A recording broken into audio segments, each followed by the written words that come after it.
In today's transfer plans video, we're going to look at the best moves I can make for game week 26. We're also going to consider whether it's worth selling your assistant manager to attack a table bonus fixture. And of course, I'm going to show off how I plan to deal with blank game week 29 just by using free transfers.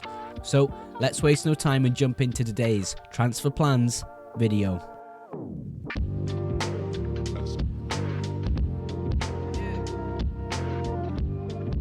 Now, of course, we're still in the midst of game week 25. I have 4 players and my assistant manager still to play midweek. So fingers crossed those players do well in their respective fixtures and get me quite a few points to keep me in that green arrow area. Of course, I am on the road to 1,000 subscribers before the end of the Premier League season. So if you aren't yet subscribed to the channel and you're new to watching my content, please do go ahead and click that subscribe button for future FPL videos and of course deadline streams. But I think it's super important within these videos to start off with a sort of game week review. It lets us analyze the team, look at the faults that I've made within transfers and look at the issues in my squad, and within the next section of the video we can amend those issues with free transfers and possibly chips.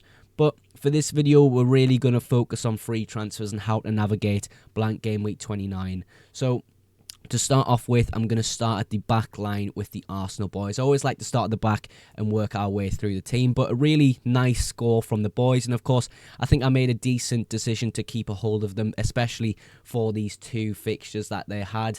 They've got Leicester and West Ham at home. I think past that, there is maybe a conversation to be had whether we can sell maybe one of Gabriel and David Raya. I think I would prefer selling David Raya more than Gabriel just because of Gabriel's attacking threat, although he hasn't really contributed too much attacking threat in recent weeks.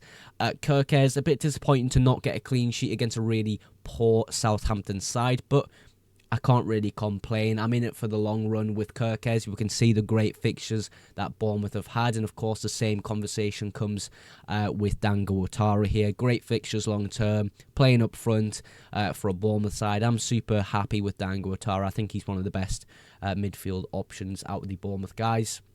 Trent, of course, I mentioned in yesterday's video, very lucky to come away with 6 points. Obviously came off quite early in the 63rd minute in his fixture. Salah still doing the business. Obviously a goal in that Wolves match, not too bad. Of course, I do think every point he scores, he slightly reduces my rank because he is over 200% effective ownership. Palmer, Rodgers and Mbeumo all blanking. Only Mbeumo comes away with a clean sheet. A little bit disappointed in Palmer. Of course, I spoke in yesterday's video about whether it's time to sell him or not. If you haven't checked out that video, make sure you go and watch it. It's all about the lessons we learned from the previous game week, and there's some really good talking points from that video as well. But with Southampton and Leicester coming up, it's definitely not time to sell Cole Palmer. João Pedro, I mean, I knew something like this was going to happen, but with Southampton in 26, I wanted to keep a hold of him, but now we've seen him come on for only 17 minutes. He is definitely an issue within the squad, and we're going to address that in the next section of the video. Iliman Ndiaye, of course, getting 0 points. He is out. He is injured. We know that for a fact now, so perhaps it's time to move him on, but maybe we can focus transfers elsewhere because we only have 2 free transfers for this game week. Of course, Schlott, maybe the conversation comes into it whether we can chase table bonus on his Schlott and maybe selling him to somebody else. But we'll look into that with more detail in the next section of the video. But yeah, let's move on to Fantasy Football Hub now and plan ahead my team for the future weeks in FPL.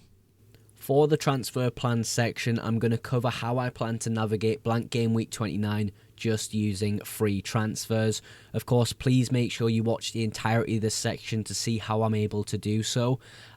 The last week for the assistant manager chip being active in my side is game week 26. So let's quickly have a little look at the predicted points provided by Fantasy Football Hub to see who is probably the best pick to go for this game week in terms of assistant managers. Arteta is top with 8.6 predicted points. He has the highest clean sheet odds this week and highest win percentage odds this week as well. So it really does make sense to go for Arteta for a bit of safety.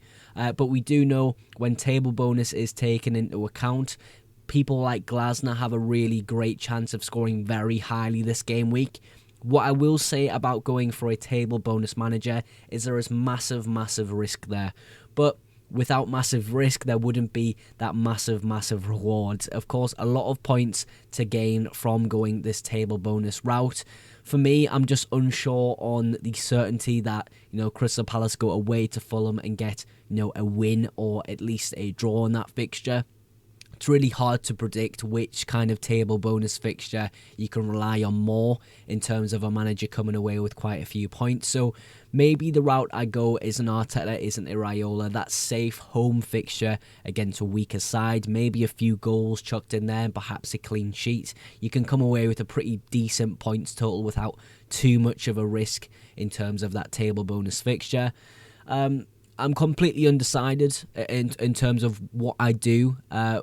In terms of that assistant manager transfer, whether I even make it. Do I just keep a hold of Arne Slot and save that free transfer? Because, of course, if you do transfer out your assistant manager, you will be using a free transfer from your FPL account. So that is to take into consideration when you're planning ahead for your team. So make sure you pay attention to that rule.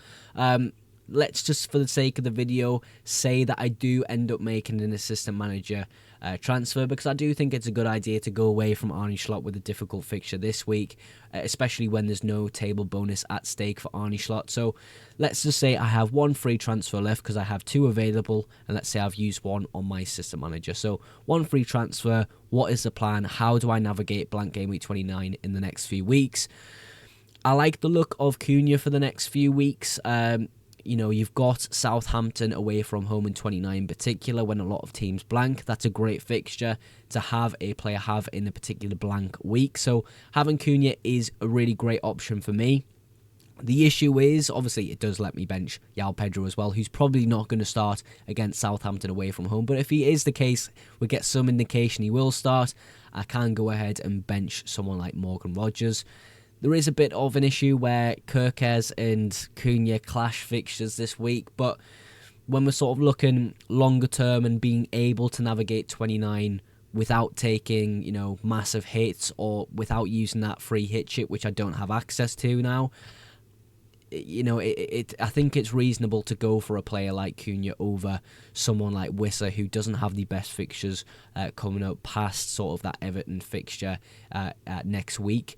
So yeah, 26, pretty easy to navigate. Taken out and die, he won't have any usability at all. And going into someone like CUNHA with a pretty decent run of fixtures coming up for Wolves. Of course, CUNHA is very talismanic, gets a lot of bonus points. I think he's a great asset to own in FPL, but you'd really have to get him at the correct time. I think now in 27, with again one free transfer, you'd maybe start to look at getting rid of the players like Watkins and Rogers. For me, if I want to go risky and start taking more risks within my team, because it is likely I will sort of wildcard in game week 30 anyway, players like Marmoush really stand out at this particular point, because Tottenham away from home I feel like is a great fixture for him if he starts to get similar minutes that he's had in the Premier League so far. Tottenham away is quite a decent fixture.